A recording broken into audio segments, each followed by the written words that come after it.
Good afternoon, everyone. When MassBio asked me to moderate our panel, they said the goal is to bring light to and have a conversation about some of the major issues facing industry. And clearly, we're seeing a major transformation in healthcare. Where things will settle, as we've heard over the last couple of days, is anyone's guess. There are many factors at play, and it's complicated. This much seems to be true. If industry does not engage, it will be at its own peril.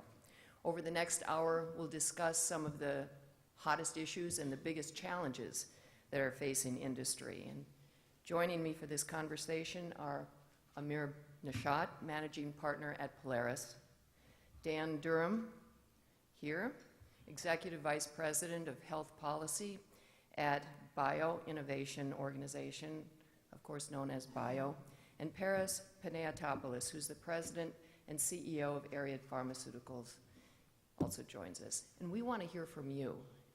What's concerning you, what ideas you have, and just what's on your mind, and how everyone can help and work together.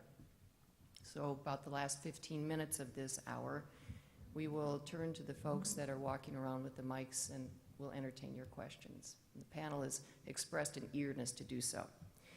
We have a lot of ground to cover, so we're going to get started. Gentlemen, as I've said, there's tremendous concern about the price of health care, and by all accounts, it will continue to increase. The drug makers often get blamed, even though drug share of the total health bill is between 10 and 15% of a more than $3 trillion tab. How come? Why does industry get blamed? Dan, do you want to take it? Start us off? Well, that's an excellent question to start off this discussion, and I think it's clear to all of us in this room why industry gets blamed, because the American people see it in the headlines every day. And a few very bad actors have made this situation even worse. They don't represent what we stand for in terms of the types of cures, the types of treatments we're bringing to patients. And so it's critical that we try to change this national narrative.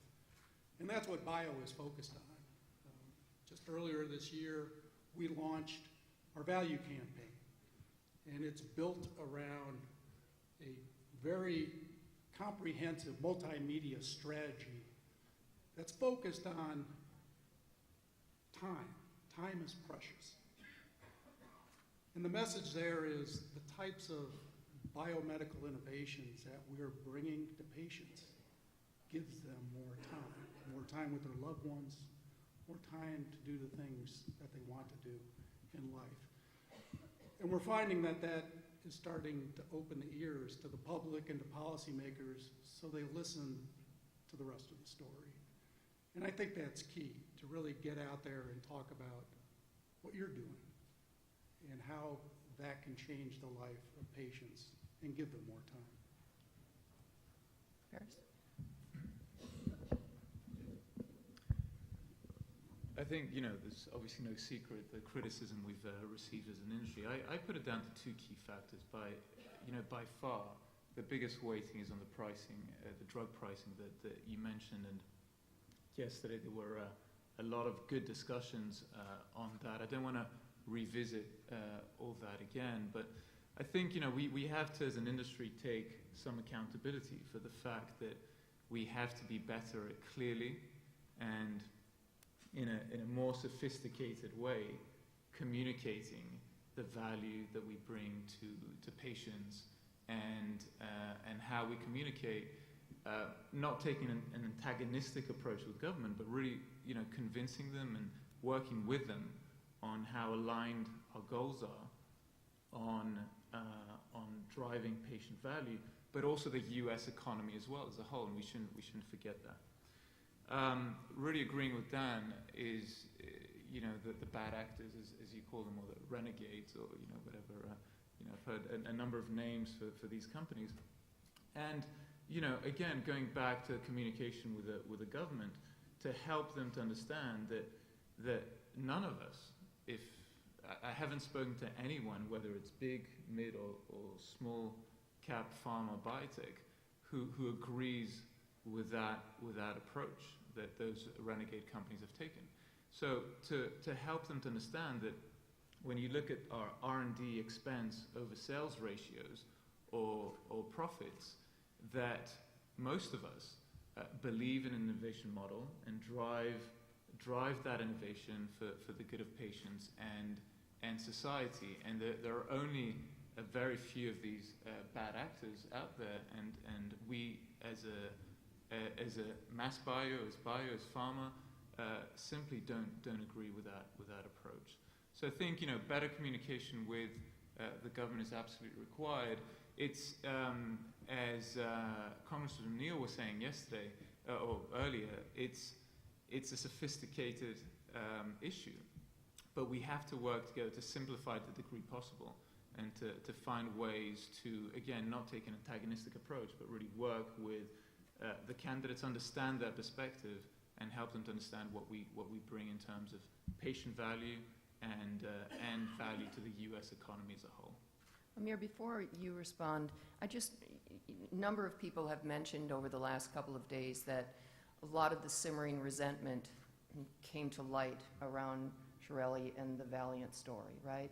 And recently, Peggy Hamburg, the former FDA commissioner, was interviewed, and she said it's mystifying how the drug industry went from being one of the most admired industries in America to now. In the 1990s, many of us recall that Forbes magazine listed Merck as the most admired company in the country. And I'm in and out of biotech and pharmaceutical companies every day, and I see how hardworking and well-intentioned everyone is.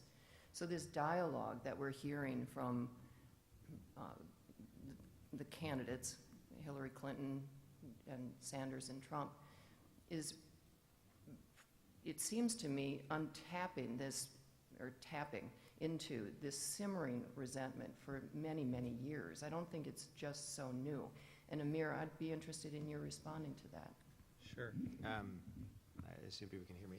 So I actually think I'll maybe give a quick background on one of the CEOs that we've had the fortune of backing. And some years ago, Peter Hector, who's the CEO of Ironwood, and I were talking, and he made an interesting comment to me, which I've then kind of taken as kind of indicative of our industry, which is he just felt personally that there was no greater kind of privilege he could ever be given than to create a medicine for someone, right? To think that you can touch someone and help someone in such a way that they're suffering, they're scared. As you guys know, when your Wi-Fi doesn't work, or when you can't get the printer to work or whatnot, that's very different than when you're sick. You're scared.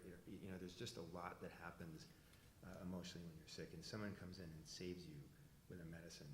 The kind of gift that we are given by society to be allowed to do that on a regular basis for people is incredible, and that I think is actually what the basis of a lot of our industry is based on. Is we all just want to do a really good job, and we're lucky to be allowed to do well in society, and reap the benefits of that when appropriate. And I think that if you look at that, I think that we all got into this industry at a time when inventing the medicines was difficult, and it still is extremely difficult. So curing someone, the hard part was actually finding the cure or finding the benefit. Increasingly, as the congressman clearly pointed out, I think more and more the problem is that getting the person to be able to afford it. And we'll invent a lot more medicines actually faster than we ever have before. If you look at FDA approval rates, if you look at cures versus symptomatic relief. So now the problem becomes, the real helping someone problem becomes access. And we'd always assume that someone else would handle that problem, but we now need to handle that. And I think what's happening to us as an industry is we're just getting bullied. We're just a kid on the street that gets easily bullied. Most of us come from a background where we're probably bullied as kids, so it comes in easy. And I think the reality is you look at what happens. We get bullied by insurance companies to raise our rates every year in sales, not because we want to, but because they demand higher higher discounts. And so just to make the numbers work, our poor companies, it's not just, the industry as a whole has had to raise rates because they're constantly bullied every year into demanding lower and lower, bigger and bigger discounts. I think we have one of the more progressive, funding models for innovation, where for a number of years we get a big benefit, to the inventing company, to the innovator, and then we quickly go to generics, right? But we get bullied by politicians and public policy people who look at the European models, whereas the reality, European models are actually very anti-competitive. They actually don't ever get the big drop in price when a drug goes generic.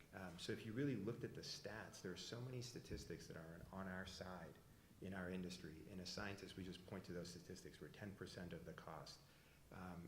We actually have a lot of medicines that are going generic very aggressively. So we have a limited amount of time to get paid as innovators, and then we promote the movement of our medicines to generics. We try to help global health by inventing things and then helping countries that can't afford it. We have all these patient access programs, and yet all that happens is people with a better microphone bully the hell out of us. And I think, to me, that's really the issue. Everything is on our side, and our intentions are right. And yeah, there's bad actors. There's always going to be bad actors, but the majority of people are doing the right thing. But we don't know how to communicate it because we're afraid of regulation, the governments, the insurance companies. And I think we just need to stand up for ourselves. That's kind of there's 1,000 things to do, but I think generally I just think we need to be more aggressive at telling people how great we're doing. And the best example I'll give you is Apple, right? I mean, I don't know of any biotech company that would necessarily stand up to the FBI the way Apple has. They feel like they were bullied by the government, and they stood up and said, we're here to help. Now, we don't know how that's going to turn out, whether it's going to be right or wrong, who knows.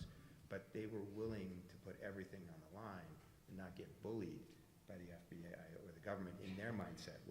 Put aside which side you believe you're on. From their perspective, they thought they were being mistreated, and they thought that their customers were not getting the best value from all that. And I think we need to do more of that. We need to stand on the side of our customers and say this is the right thing for our customers to pay for these medicines.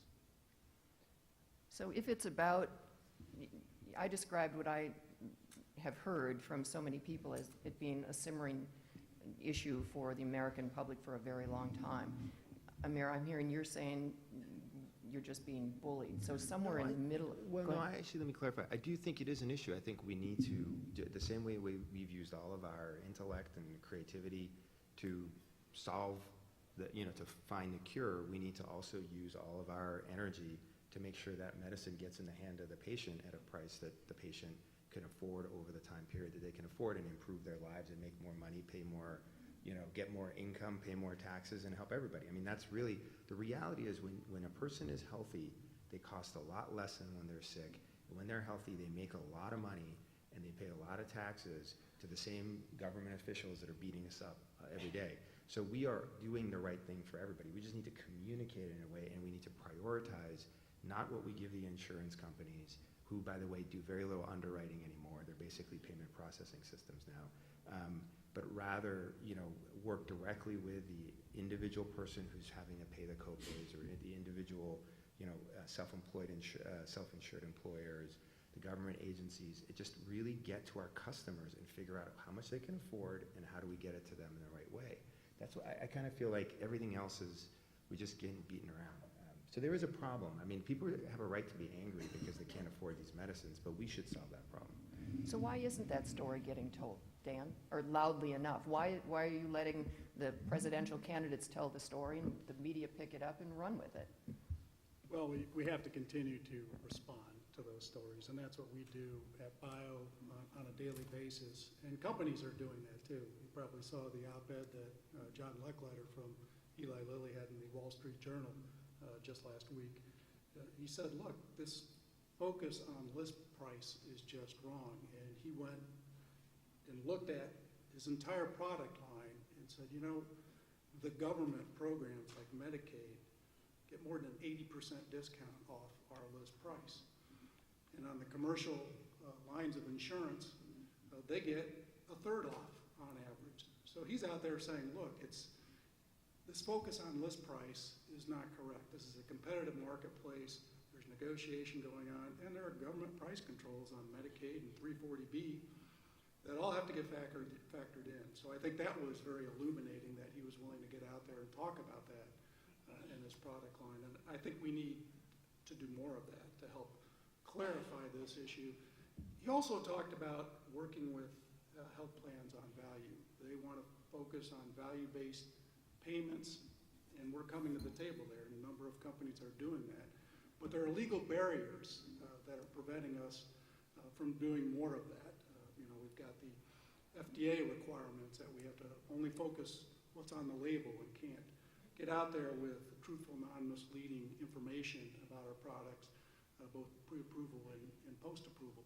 That's critical to be able to do. And then there are the barriers with regard to Medicaid best price and the average sales price and the like.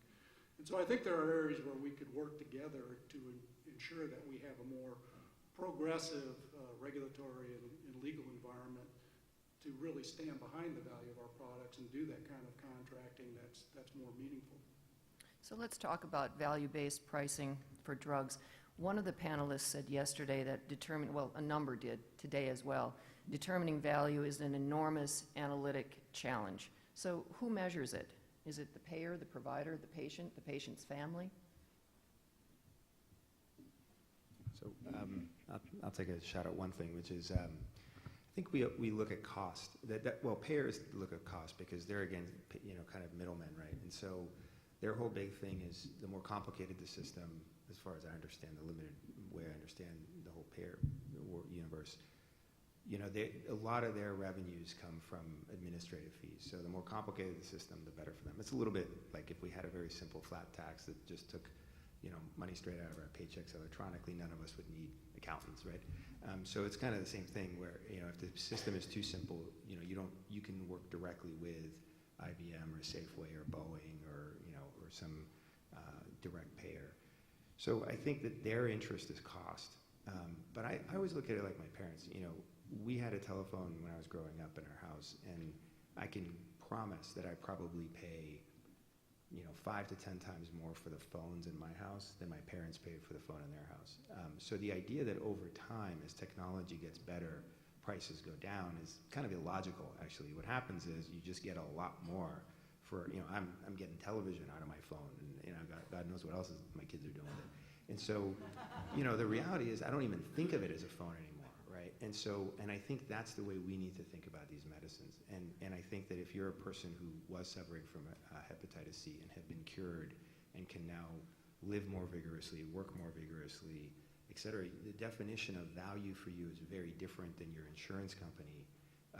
And actually, by the way, it's closer to what your employer thinks of the value to you because you're working harder, you're happier, morale's up, and you're probably very loyal to your company for having sponsored you to get that medicine. So I think the more we align with the final customers, whether they be companies or individuals, the more what we provide is directly in line with them. The more we're stuck behind a plexiglass shield, going through, insurance companies and very weird sales models and stuff. But a lot of it's legally mandated.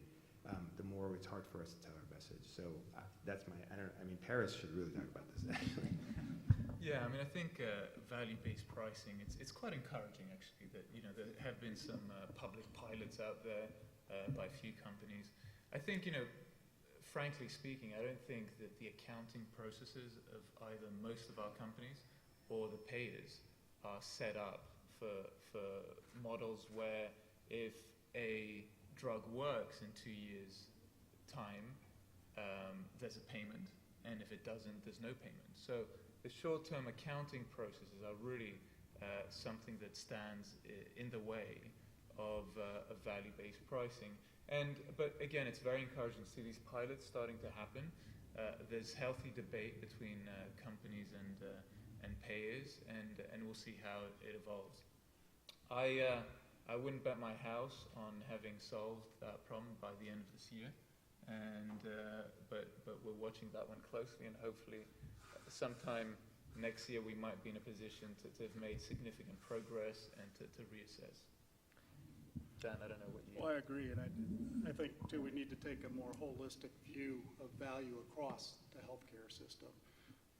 30% of the healthcare dollar goes to hospitals, but we have medicines that keep people out of the hospital. and those that are discharged from the hospital, keep them from being readmitted to the hospital. And adherence has a lot to do with that as well. But I think when we talk about value, it has to go beyond the cost of the medicine, but the value throughout the whole system and the savings that we can achieve. And then even beyond that, the value to society in terms of productivity and the like. These are critical things to bring into the value debate that are often missing in the current narrative. Roger Longwood this morning in one of the panels made a comment that I thought sort of said it all. He said when we're thinking about economic models around drug pricing, we have to think about them the way the oncologist thinks about cancer. There are a lot of different types, and there won't be one solution. Your thoughts on that?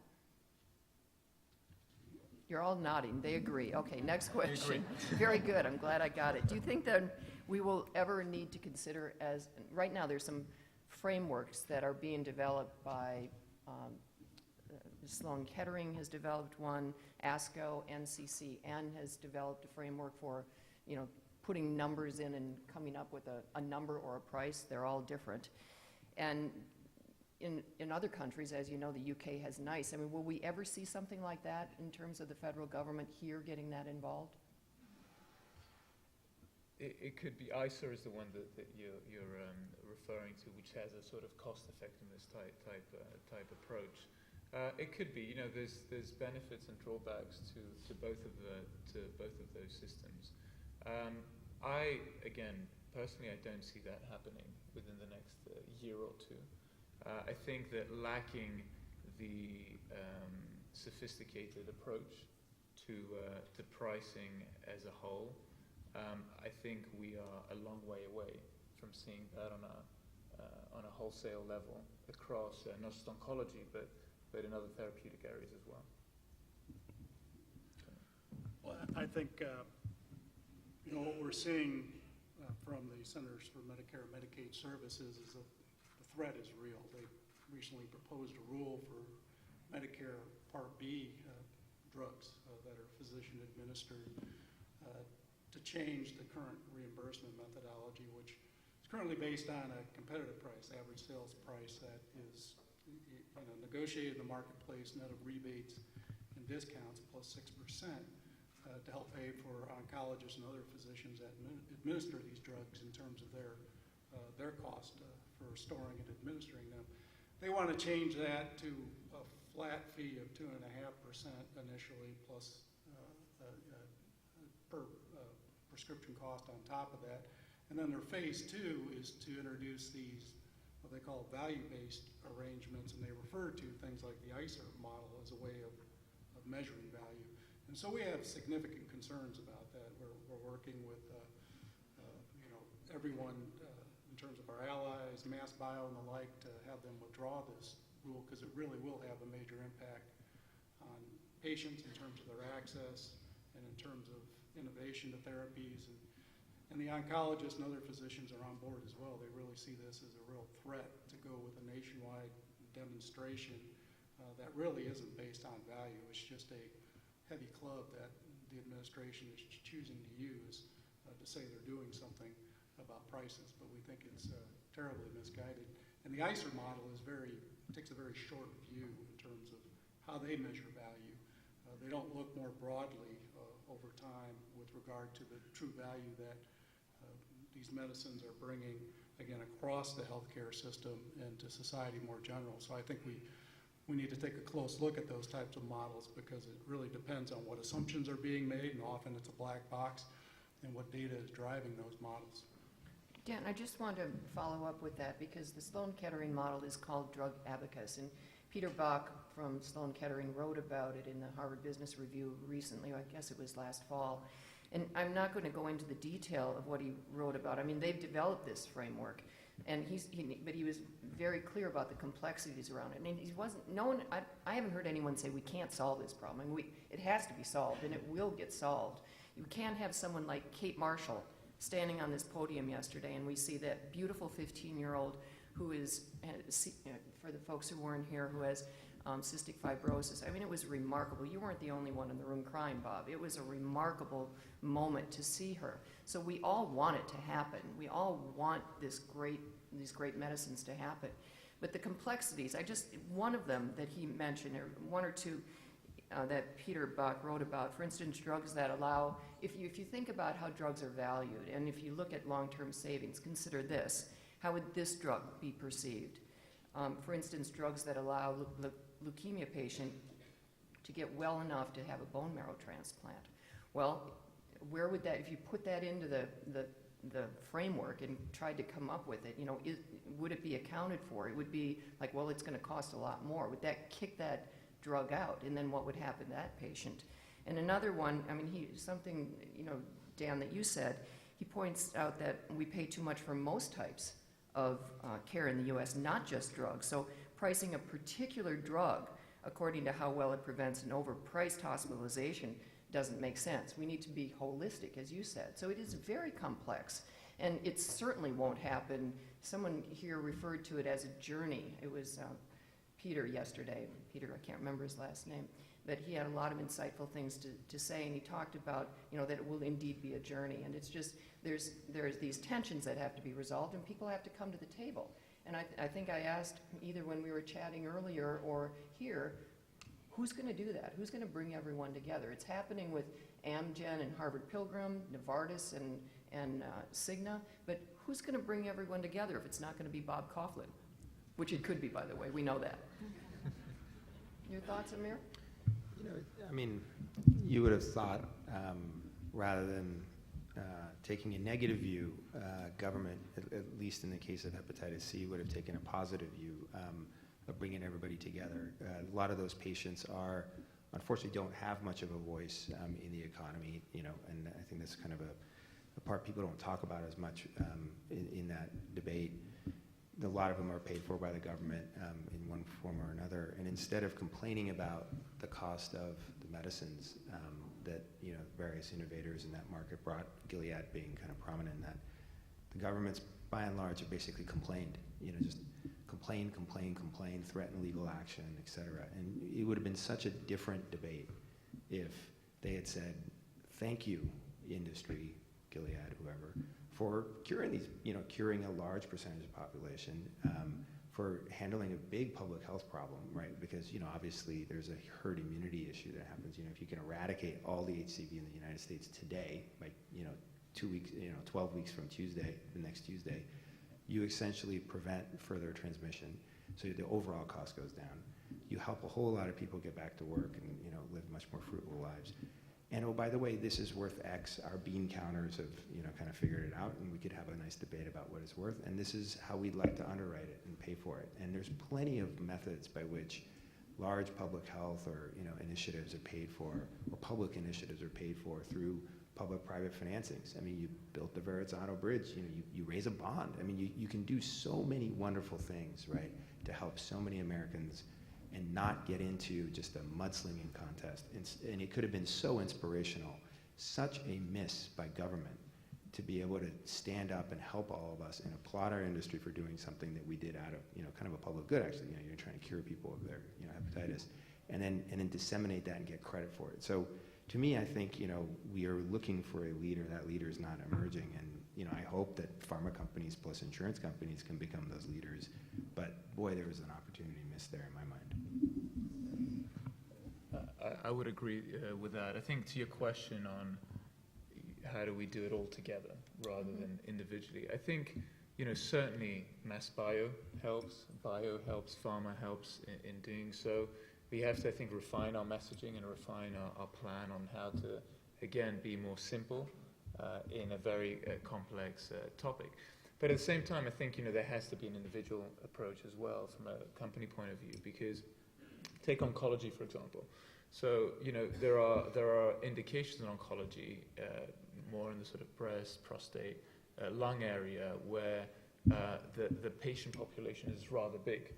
And when you take a cost of, $100-something thousand and times that by a very big population, you'll find that you're skirting around, if not over, that orphan oncology indication. When you look at much smaller ones, where you're looking at like 500, 2,000, or so patients, in order to get paid back for that innovation and bringing that to market and plow that back into R&D for other orphan indications is a slightly different approach that you'd have to take as well. So I think there's certainly a collective messaging through our associations. I think that's the right place to go through. But there's also a need to not take a broad brush approach with statements like the one that you just quoted, and to look at each drug and each company one by one. Katrine Bosley said yesterday that it's essentially a communication problem and that everyone has to be communicating more effectively. And go ahead, Dan, you're eager to say something.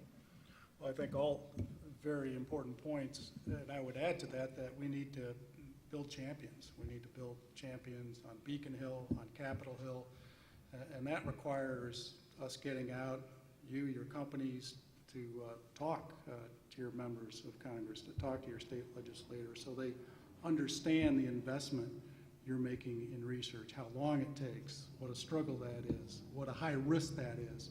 And so if you are fortunate enough to get a drug through the process and FDA approval, you need to continue that pipeline to get to the next advancement and to have a return to your investors in terms of all the work that you put into. That's critical. I mean, the capital that this industry needs to thrive is very important, and with all this rhetoric on cost that's missing out on the holistic value of medicine, we're having a real challenge there in terms of bringing that capital in. But that is what our future is. And I think communicating that message and building those champions so we don't have bad public policy to deal with is critical. Dan, I'm glad you mentioned that because it's not just about PR. I mean, it's not just about telling the story differently. I don't know how many people have seen Pfizer's campaign before it was a medicine, which really sort of explains that R&D process.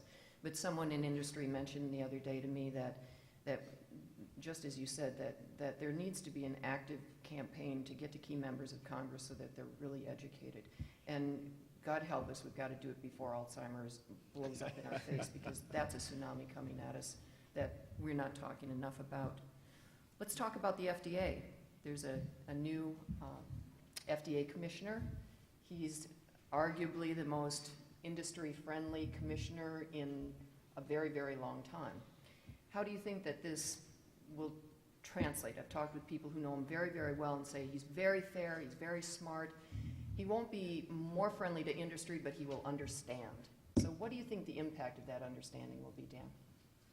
Well, I think it's critical, and Bio did endorse his nomination. He understands the industry. I do think he'll be fair, but I think he brings leadership to the FDA to ensure that they can bring in the talent they need to deal with the new technologies that are coming their way, and so they have the 21st century tools to really review those technologies and create new pathways, because the technologies that are coming out today don't fit neatly into the current regulatory pathways. So I think he understands that.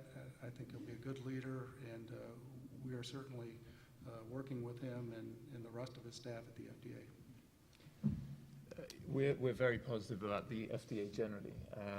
45 approvals last year, another record high.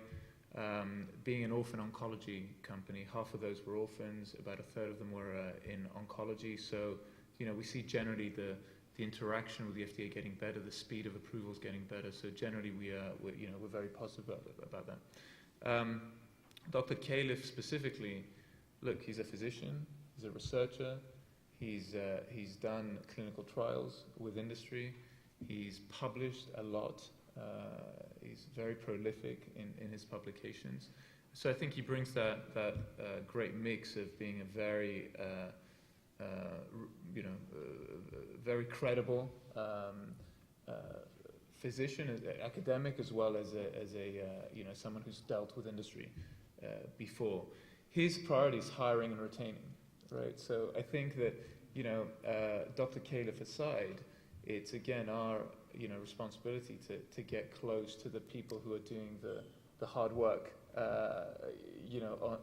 at the FDA level below Dr. Califf. We have,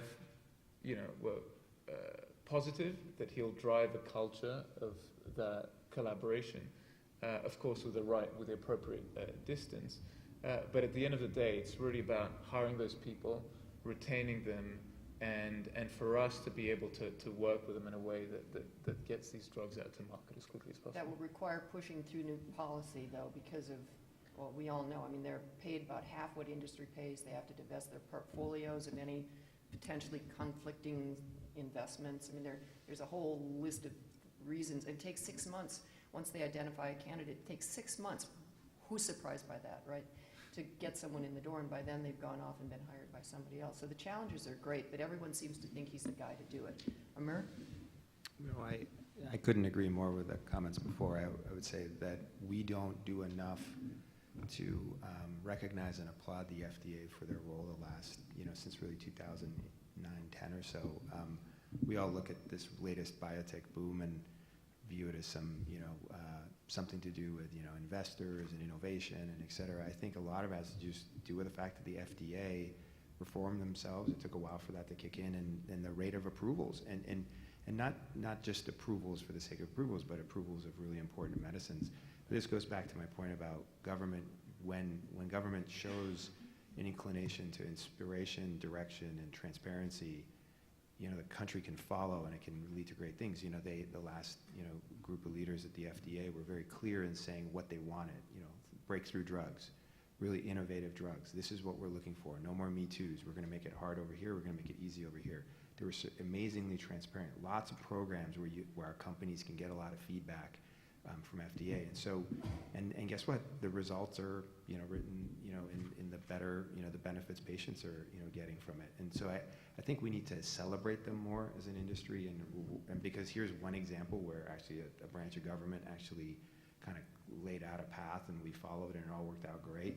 I think they need some positive reinforcement, because usually what happens is, something bad goes wrong, and they're like linemen, offensive linemen on a football field, right? And so, it would be good for us all to applaud them more, because I think they need that, and they deserve it. I mean, I think they just deserve it, and they need pay raises too. But Always looking for more money for the workers. Amir, I just want to follow up, and it might be redundant of what you just said, but every commissioner faces the challenge of whether to be more permissive or more rigorous. And critics say that the increase in drugs, that's one of you referenced, points to potential problem, that there could be, maybe it's happening too fast. Maybe down the line we're going to find out that these drugs are harmful, and that will hurt the companies, and that will hurt the patients. Any concerns? yeah, I mean, I don't think they're more permissive. I just think they're really transparent. So I think that what was really a problem I just remember from about 2000 to about 2010 was just confusion. You'd have panels would vote 9 to 1 in favor, and the FDA would, it was just complete chaos as to knowing what would actually happen at the end of the process. I think what they have now is a real clear directive as to what they want to see, and what they want the innovative company or whoever to kind of show for benefit. And I think the tools, and I think they are embracing these tools, because they realize that these tools allow us all to be more in touch with the data, quicker, and be able to share data back and forth a lot better with biomarkers and safety. So I think our industry is just getting more predictable, but they're also being better at communicating what they want to see. So I don't know that I don't know that the bar has been lowered. I just think they're being clear as to what they want, and our companies are more productive than they used to be because of all these great tools. But Paris is, fighting those fights. So I mean, I think you should kind of comment on that. Well, I think what will be interesting to see with Dr. Califf is what he does with biosimilars. Yeah. So, Amir, you were talking earlier about the sort of brutal U.S. reality of that patent cliff hitting, and all that innovation. You get paid for that innovation, and then that's it. And there's a quick cliff there. Biosimilar is not the case. There's one, I believe, biosimilar approved in the U.S.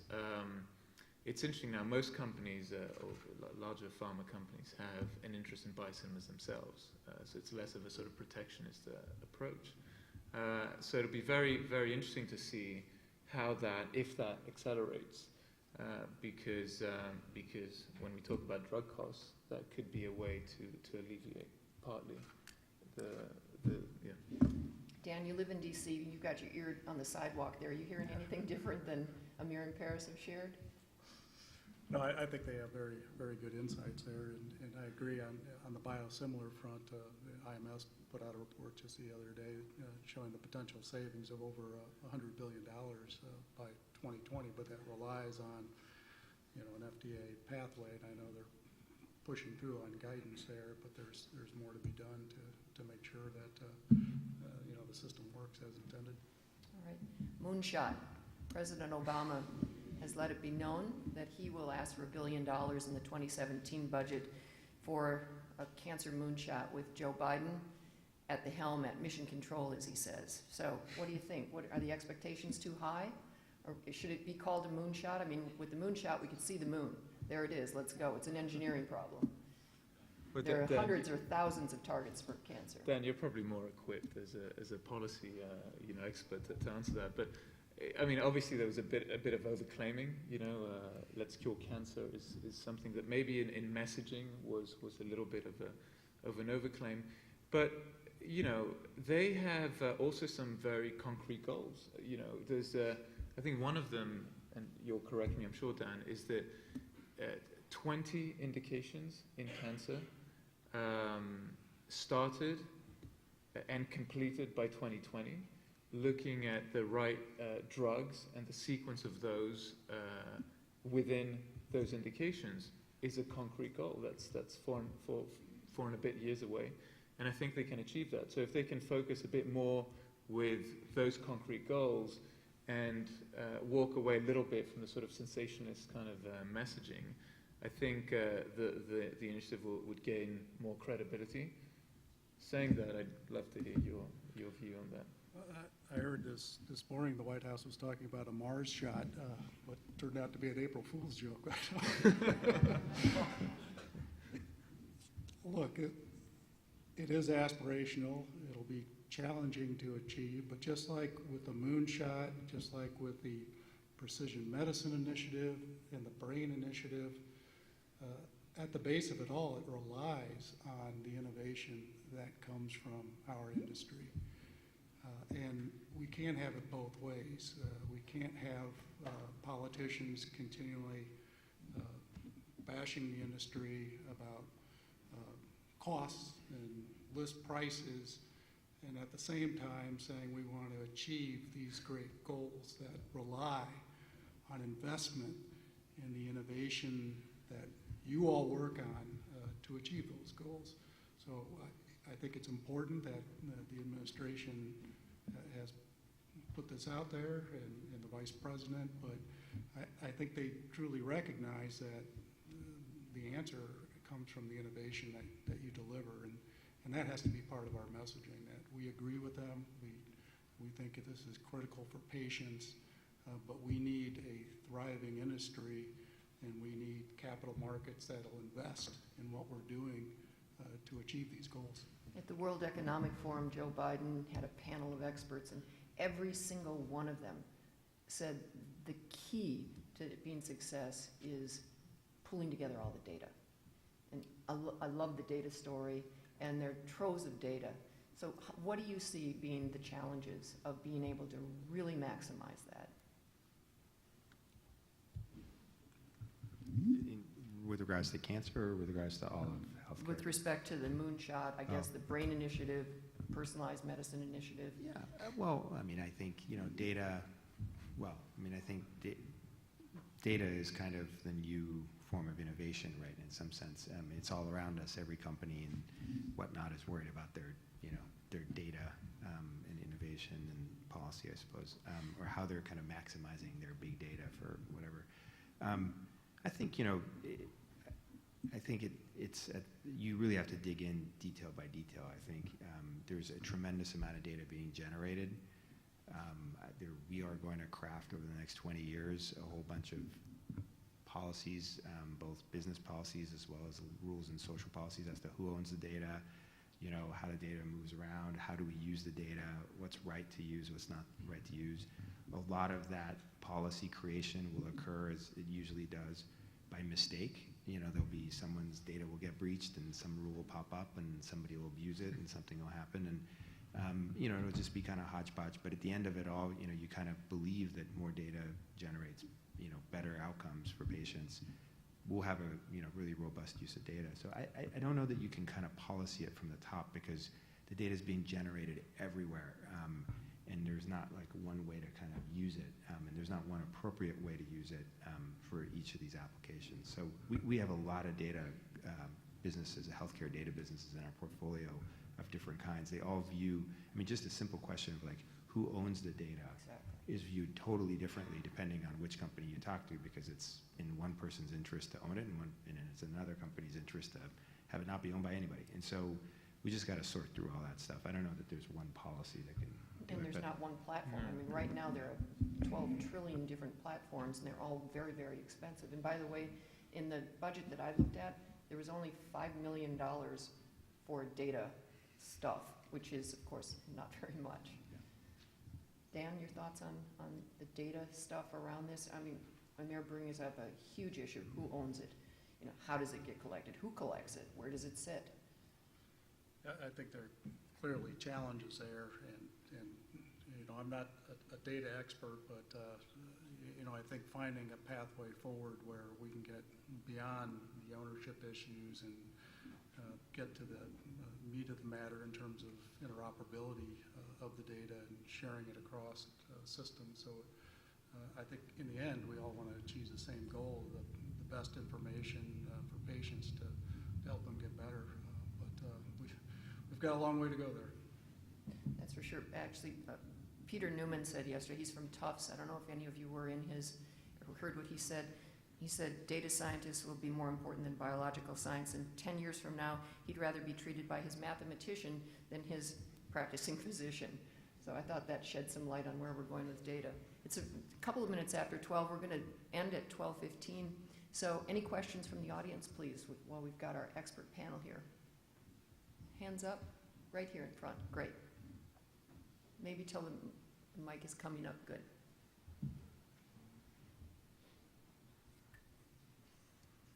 Thank you all so much for the great conversation. The thing when we're talking about value that strikes me is kind of the taboo topic of what is a human life worth. Because my father had a GBM, he lived for 10 years, he had a couple of surgeries. By the end, we spent 10 times more on the end of his life than he ever earned, right, for his entire life. And then you could say, you look at me, right? So how much value does his progeny add to, the whole kind of system? So without really understanding, we also have the quality adjusted life years out in NICE in the UK to try to normalize what all of this is worth. But it seems like that's a lacking part of the conversation, because without it, you can't balance the equation. We're always looking at costs, but we never can figure out, what is our life worth? It's certainly not an infinite number, because we don't have infinite resources, but without a common understanding there, I feel like we're just chasing our tail. So it's sort of the rationing thing that no one wants to talk about. It's the taboo, the right? R Nobody wants to word, talk, right? Death panels. I don't know. Okay, well, let's talk it, because now it's been brought Yeah, up. well, so there is, it's a great question.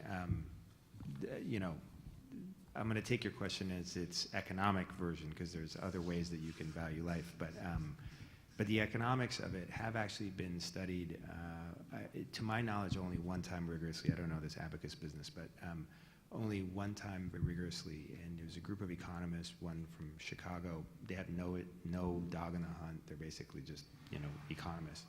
And they were working for the National Bureau of Economic Research. They were sponsored by NBER. And they did do this analysis. And a lot goes into it, but what you find is very complicated. But what you find from the analysis, broadly speaking, is that when a country lives longer, there's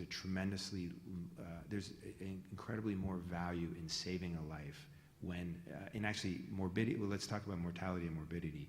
when you live longer as a country and you're richer as a country, every nominal year you add on towards the end, if the quality of life is high, is extremely valuable because you have more revenues, which means you pay more taxes, and you have more assets, which means you go to Orlando, Florida more often with your wife and your grandkids.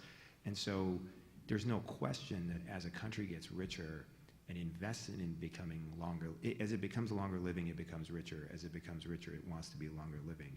And so this goes back to my comment that it's idiotic to think that we're going to spend less on healthcare, because it's just worth more to us to spend more on healthcare, and we just drive the economy. And so at a very, very high level, these guys estimated, but they, it all depends on what you think percentages of income people spend and tax rates and stuff. But broadly speaking, there's kind of about there's a peak around your 30s or 40s for keeping you alive. And then there's kind of a peak around around your 50s, 60s, 70s, and now it's going to be our 80s and 90s because we're all living longer, around morbidity. So your father's not a good example because he probably didn't have a great life at the end of his life. But if you could keep Alzheimer's away as an example, forget the $1 trillion cost. I mean, just imagine that you have all these great baby boomers that are going to spend all their money. I mean, and so there's tremendous value in healthcare. This study basically more or less estimated that almost half of all the GDP growth in the United States the last 30 or 40 years was because of the role of healthcare. And this is something that politicians just never talk about. It's all about cost. And it's, the reality is we're probably one of the bigger drivers of the economy right now, is just the increasing quality of the life of the average American.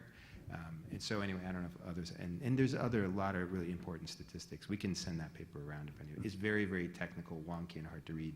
But it frames out the question, and it was never picked up. It's actually a paper that was written around 08, 09, and it was never, ever picked up since then. I've never seen anything refer to it. But very thorough piece of work. I think I'd love to see that, by the way. That'd be great. I think it's actually almost quite funny that the question that we should all be asking and trying to solve, right? Seems like it's you positioned it as it's the question that shouldn't be asked. Yeah. Because at the end of the day, as I said earlier, I think that there's two things that we need to prove, and this is our accountability to the politicians. The first one is, what is the value of life and better life? And then secondly, what does it do to the U.S. economy? And the stats that you were talking about are very, very useful. And what we might find is that even when you put in there the more employment, because of we employ about 1% of the entire U.S. population, including the non-working population, is in the healthcare industry. So more jobs. Longer employment because of what we do for patients, tax paid. But what you might find is when you put that into the formula, you might find that there's some money left on the table. That what the U.S. government puts in isn't wholly gained back. I'm not sure. I'd love you to prove that wrong, and I think that will do us all a lot of good. But then that delta, what does that mean? And that essentially would be that value of life and having having that the social responsibility of the government to have a healthier and longer living population. That's exactly the question that we need to be answering as associations and as company and representatives. Okay, Dan, did you want to add anything to that? Well, I'll just add that it's critical to look at beyond things like qualities. I don't think the American public would accept something like that. You mentioned death panels, and we know the debate that stirred. But you look at Alzheimer's. How do you put a value on someone's life that has Alzheimer's? We're working on so many innovative therapies there that if we can slow the progression, the caregiving costs alone are $50,000 plus per year for someone that has Alzheimer's. How do you draw that into the value equation? That is critical and something that we need to talk more about. Okay, as we wrap up, we've got 5 minutes, and I'd like each of the panelists to. Go ahead. Oh, sorry. Hi, I'm Joyce Graff, and I've been working for a long time with people with hereditary genetic conditions like von Hippel-Lindau disease and hereditary leiomyomatosis. And let me just give you the patient perspective, because I think the average voter is not worried about your conversations with Congress. They're worried about what's coming out of their pockets. And that's the big problem. You're the whipping boy this season, but the problem really is that the whole healthcare system is broken, and real people are really suffering with the fact that they can't afford their medications. So whose fault is that? It's the fault of the whole system, because you sell it maybe to the insurance company, and then the insurance company says yes or no, you can have this drug, or it's now tier 5. I work with a young man who has, well, he's 44. He has a kidney transplant, and his pancreas doesn't work. So all of a sudden, both Rapamune and Creon are on tier 5, and his total copay is twice his SSDI payment. So that's the real problem, is affordability. You can say all you want about value, but don't calculate it as if this is punitive damages in an automobile problem. You know, it's not punitive damages, it's how much people are willing and able to pay. If they can't access your drugs, they're not going to pay you anything. Right, okay, So so we've really got to deal with that problem. thank you. So put into a broader context, that very same point, Kaiser Family Foundation showed in a survey that 25% of people who are on prescription medicines can't afford to pay their part of that. And another study showed that 10% of people taking a drug for multiple myeloma, and we know this is a deadly cancer disease, stop taking their drugs because they can't afford them. So thank you for your question. Gentlemen? I mean, I'll say one really scary statistic, which is the #1 cause of bankruptcy in the United States of America is medical expense. And 80%, 78% of those patients, and this data is from 2014, I believe, had insurance. So it's not uninsured people, you know, getting hit by a car. And it's because you lose your job typically, or you have a hard time going to work. Your family is put in stress, marriages break up. I mean, this is a mess. I mean, there's no question about it. And it goes back to, I think, what, you know, Paris and Dan and I were talking about earlier, which is we can invent the medicines now, you know, still not very easily, but, you know, a little bit more easily than before. But I think we have to be the ones. I'll give you guys an example of a company in our portfolio, not a drug company, which is bringing essentially concierge medicine, which many people view with like something for, you know, wealthy people, to actually people on Medicare and Medicaid, you know, to middle and especially low income people. And the way we do it is we go to the actual employers that actually pay for a whole population of people and realize that there's 2 or 3 people in their set of people that they have to cover that are bankrupting them. And we provide those people with the platinum service, and that cost reduction is more than enough for everybody. And so I think we have to focus on those that are having a hard time getting the medicines, because they're actually in many ways the ones that need them the most, because they're actually the most expensive also in some sense, because they're the sickest. And so I think we got to all figure this out, but we have to do it directly. The insurance companies obscure everything, in my view. Yeah, and that's a great point. And just to add on to that, I mean, you know, that affordability is obviously key. I don't know about the specific examples, but you know, the companies that certainly I've worked for recently, and the companies that I speak to in great events like this are very aware of it and very helpful to patients. So many times offering close to $0 copay,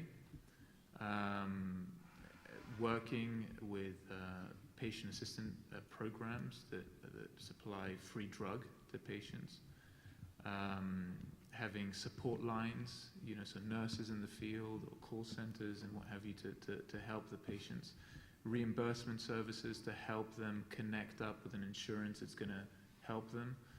So, you know, all these services are critically important, and you know, no patient should be left behind. I think the majority of us in this room would agree with that.